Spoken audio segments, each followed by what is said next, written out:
Olá pessoal, Marauenses pelo Mundo está de volta e a nossa entrevistada de hoje está na França.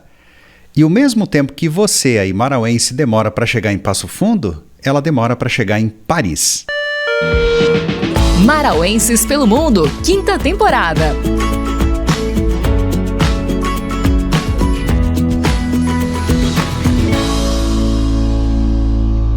Hoje nós conversamos com Mariana Kotka, que está em Fontainebleau, na França. Acertei, né, Mariana? Acertou, Mauro. Bom dia, boa tarde. Bom dia, boa tarde para você. Prazer falar contigo, obrigado por ter aceitado o convite. Obrigado pelo convite, prazer falar com vocês também. É bom fazer uma visitinha para Amaral de vez em quando. Ah, com certeza.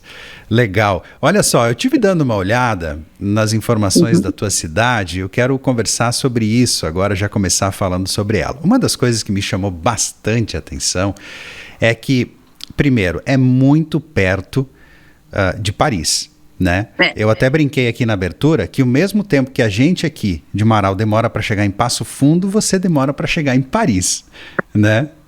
Mais ou menos isso, né? Não, tu sabe, agora pensando, são 50 quilômetros, eu acho, mas de trem dá 40 minutos, mas de carro dá 1h10. Mas de trem, né? Óbvio, né? Para nós aqui, de carro, para você de trem, o mesmo tempo mais ou menos que a gente demora para chegar em Passo Fundo, você em Paris, né? Mas uma das coisas também que me chamou bastante atenção é que, olhando no mapa, a tua cidade é incrivelmente verde. Eu acho que mais de 80%, ou quem sabe 90% dessa cidade é verde, é árvore. É assim mesmo, né? É assim mesmo. O centro da cidade, a parte urbanizada, ela é mais árida porque ela permanece com características de cidade antiga, sem plano como Paris, por exemplo, que foi toda redesenhada. Mas ao redor de Fontainebleau tem uma floresta, que é a floresta de Fontainebleau, que realmente é tudo verde, e essa floresta entra na cidade e é muito peculiar, assim, e muito bonito também. Que legal. Mariana, vamos contar um pouquinho dessa história, né? O seu esposo, ele é francês, né? E eu quero saber como é que você foi parar nessa cidade. Como é que você foi parar aí na França? Conta um pouquinho dessa tua trajetória. Saída de Marau até Fontainebleau. Tá bom. Vou tentar ser breve. Eu saí de Marau para fazer faculdade em Porto Alegre. Então, já faz lá os seus 25 anos para mais. Então, eu estudei na Unicinos, em São Leopoldo, e depois que eu me formei, fui fazer uma pós-graduação na Espanha. Eu morei 2 anos na Espanha, e durante esse tempo eu conheci o Stefan, que na época era meu amigo, e a gente se conheceu, mas logo em seguida fui morar nos Estados Unidos porque eu tinha conseguido um trabalho lá, e a gente continuou amigo por toda a vida. E aí, eu depois passei um tempo, depois dos Estados Unidos eu fiquei um tempo na Inglaterra, e finalmente eu voltei para o Brasil, e aí comecei a trabalhar com a empresa da minha família, me dediquei bastante a isso, e a vida que segue, mas assim, algumas vezes eu vim para a Europa, eu encontrei o Stefan, sempre como amigo, até que a gente se reencontrou em 2017 e começou a namorar, e o Stefan foi morar no Brasil, e aí a gente ficou junto, e casou, e teve filho, e aí veio o Covid. E durante a pandemia, a gente acabou decidindo sair do Brasil e vir para a França. E aí a família do Stefan mora aqui perto, e aí a gente começou a procurar lugares para morar que oferecesse elementos que a gente considerava interessantes, que eram boas escolas, uma vida com mais pacata, mas também com mais riqueza cultural e diversidade também de pessoas. E aí acabou que a gente encontrou um apartamento aqui em Fontainebleau e veio olhar e gostou de tudo e ficou. Vamos falar dessa tua saída do Brasil para a Espanha, né? Que foi o primeiro lugar que você morou fora do Brasil 2 anos. Como é que foi essa saída daqui para a Espanha? Né? Como é que foi a tua preparação? Quais foram os desafios que você enfrentou durante esses 2 anos na Espanha? Bom, eu estava muito, muito feliz porque eu queria estudar mais. Eu fui fazer essa pós-graduação em arquitetura e arte e espaços de exposição, que era uma coisa, né? Eu gosto sempre, gostei muito de arte, pinto e tal, então eu achava que era uma boa maneira de conjugar arquitetura, que é a minha formação, com essa pós-graduação. E aí, o espanhol eu aprendi no CCE e fui para a Espanha um pouquinho antes fazer um pouco de aula lá. Mas eu tinha 25 anos na época, então eu estava super curiosa por tudo, né, por conhecer a cultura e tal. Então foi uma descoberta, porque também foi a primeira vez que eu fui sozinha, né, sem família e tal, ainda... acho que nem existia Skype ainda naquela época. Ou já tinha só o Skype para a gente conversar. E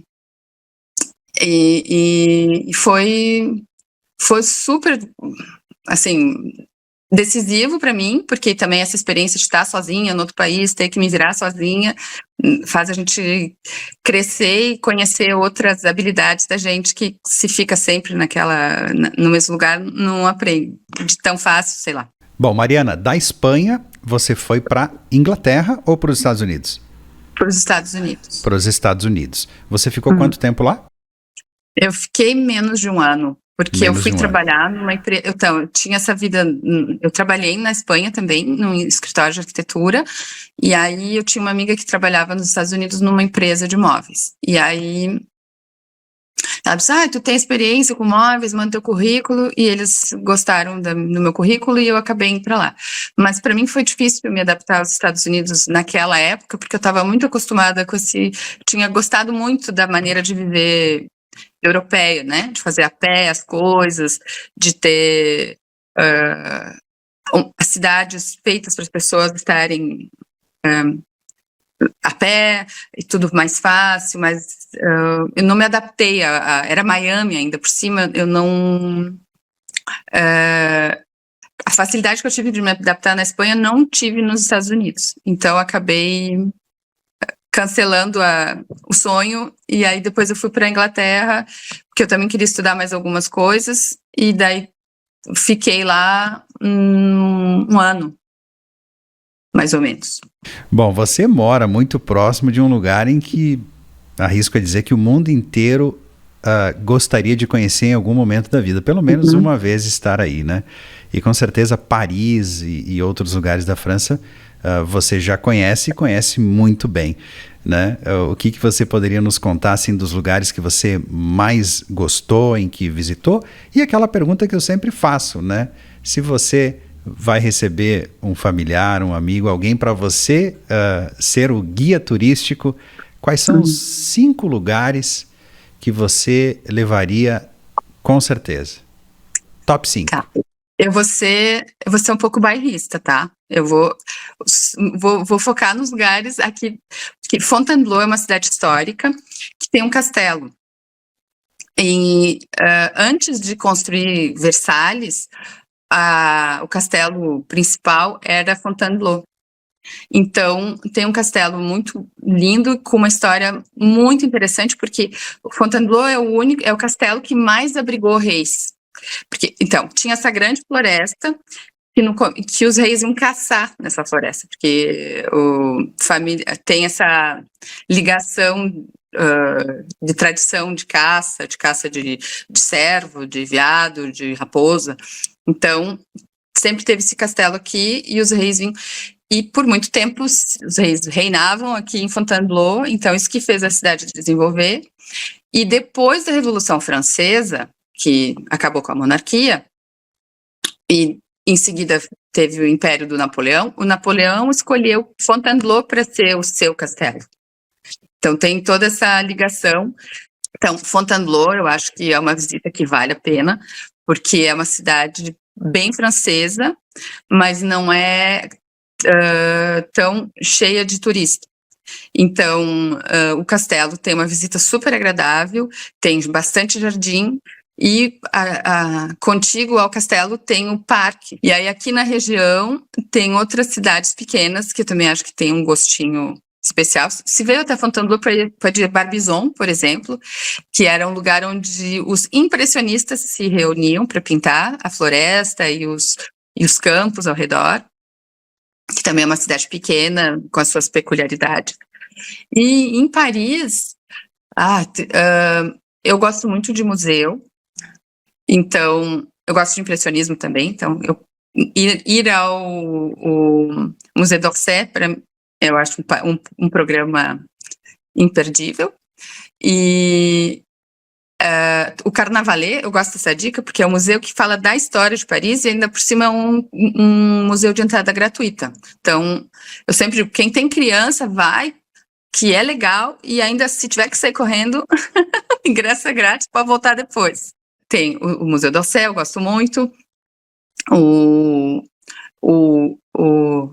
Carnavalet, que daí fica na região de Paris, que é o Marais, que eu também acho, só caminhar por ali eu acho muito lindo, tem a Place des Vosges, que também é um lugar que eu gosto de passear.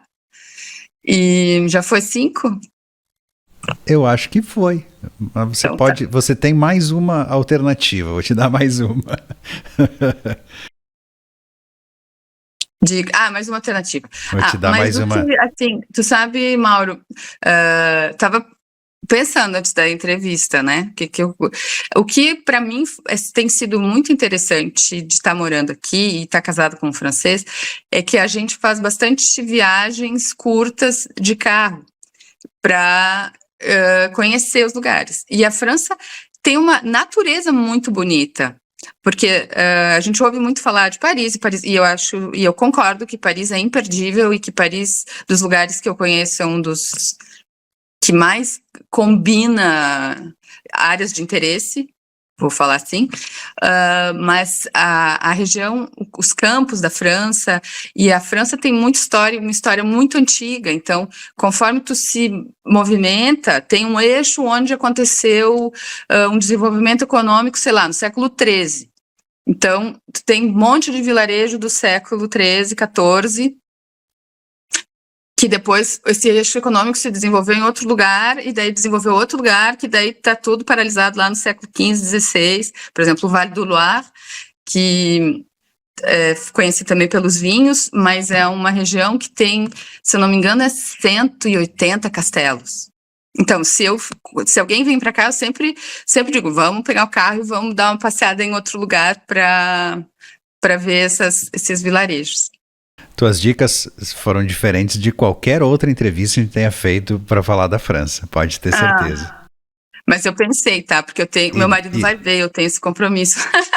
E dentro da sua realidade de vida. Eu imagino, né, que a França e Paris, principalmente, né, tem destinos aí para qualquer tipo de público, para o mais jovem, para o mais velho, para o casado, para o solteiro, com certeza tem opção para todos os gostos, né?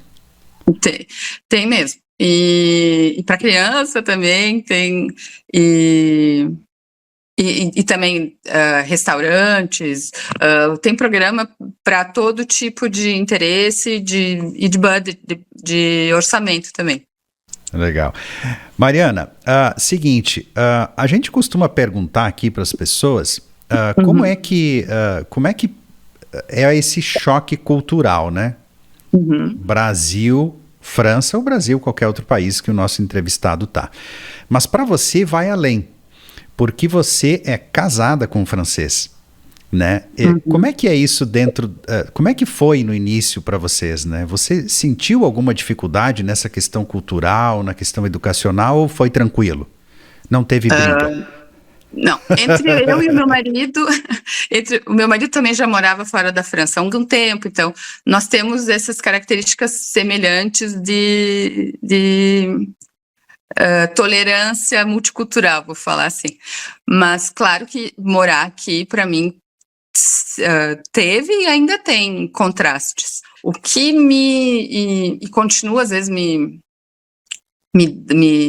criando contraste, assim, é que os franceses em geral, né, difícil generalizar, difícil, né, porque eu também não gosto que falem que os brasileiros são assim ou assado quando eu tô aqui, mas dentro da minha experiência, eles são bastante formais. Então, tem uma formalidade que me choca, porque nós, no Brasil, nós temos uma postura mais descomplicada, né? Mais leve, assim, brincalhona, mais, né? E aqui é mais formal, a linguagem é muito formal, né? Por exemplo, se tu entra num lugar e tu vai saudar as pessoas, né? Vai dizer bom dia, se tu disser só bom dia, não é bem educado, porque tu tem que dizer bom dia, senhoras e senhores. É bonjour, messieurs, dames. Não dá para ter um nível de conversa como a gente está tendo aqui, tendo se conhecido há pouco, com o francês. Tu tem que manter uma distância. Esse jeito do brasileiro mais solto, mais alegre, tratando com uma pessoa que não conhece como se fosse até um amigo, incomoda um pouquinho? Tu percebe que incomoda um pouquinho? Não, eu acho que incomodar não. Algumas pessoas mais conservadoras poderão considerar falta de educação. Isso sim. Mas, em geral, o brasileiro gosta, acho que no mundo todo, as pessoas têm uma boa expectativa em relação aos brasileiros, né? Por ser alegre, por ser aberto, por ser gentil.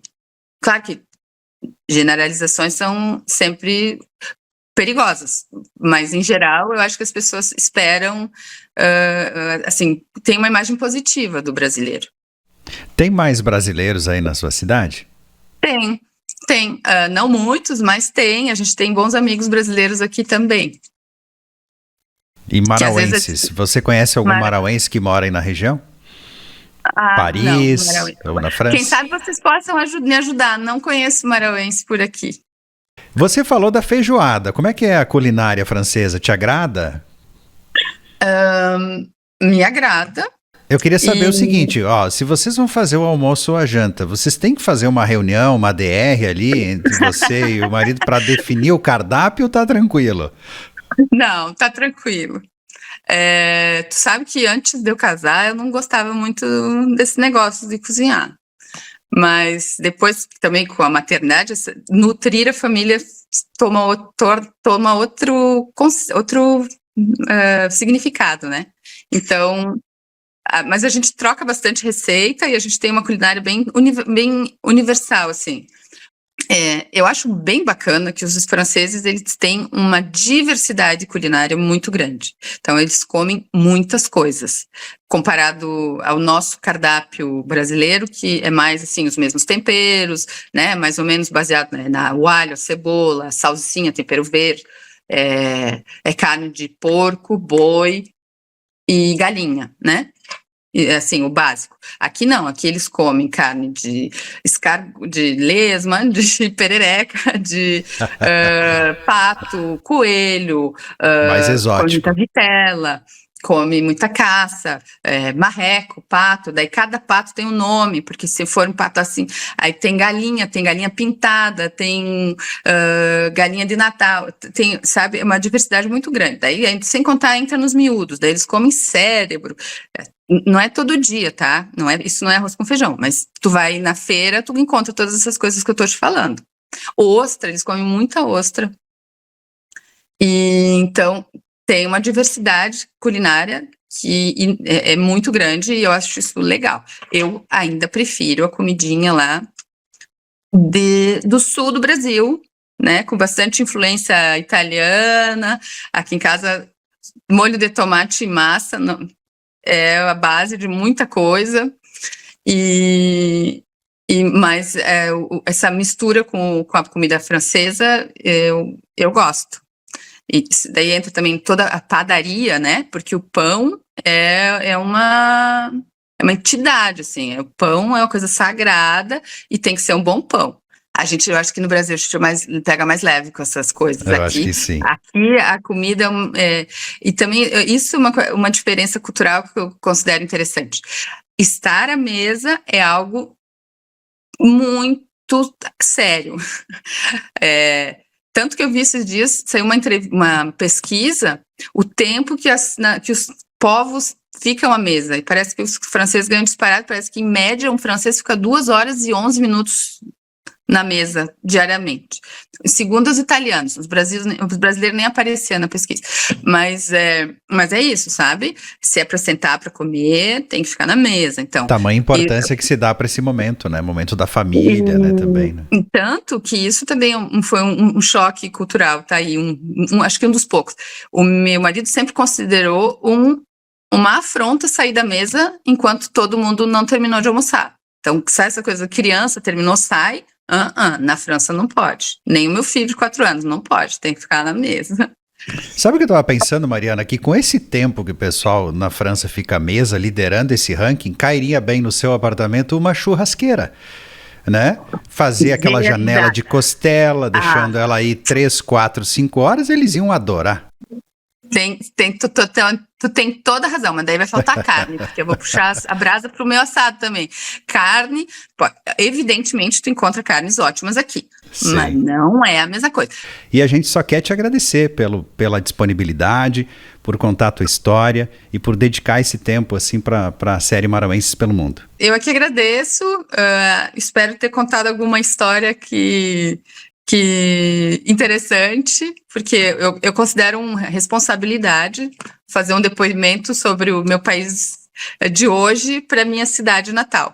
Então, para mim foi muito divertido, espero que para vocês também. E muito obrigada pela oportunidade. Com certeza. Todas as histórias aqui de Marauenses pelo Mundo são inspiradoras. E a gente sabe disso porque as pessoas nos falam isso, inclusive os nossos entrevistados, tenho certeza que a sua também. Mariana Kotka, um abração para ti, para toda a tua família. E Marauenses pelo Mundo vai voltar na quarta-feira que vem, às 4 horas. Lembrando que você acompanha no rádio, 94.7, no YouTube, no Facebook em vídeo, episódio completinho. Também tem conteúdo no Instagram e no TikTok. Até semana que vem. Marauenses pelo Mundo, 5ª temporada. Oferecimento: Ótica e Joalheria Dom Rafaelo, Bartô Pizzaria, Alumaral Esquadria de Alumínio e PVC, Giareta Odontologia, Personalize Viagens, Potatoes Hamburgueria, Dr. Pedro Bittencourt Cardiologista, Texas Restaurante e Choperia, CCAA, Espaço Vive Eventos by Kelly, Tri7 Impressões Personalizadas. Realização: Mais Nova Amaral, 25 anos.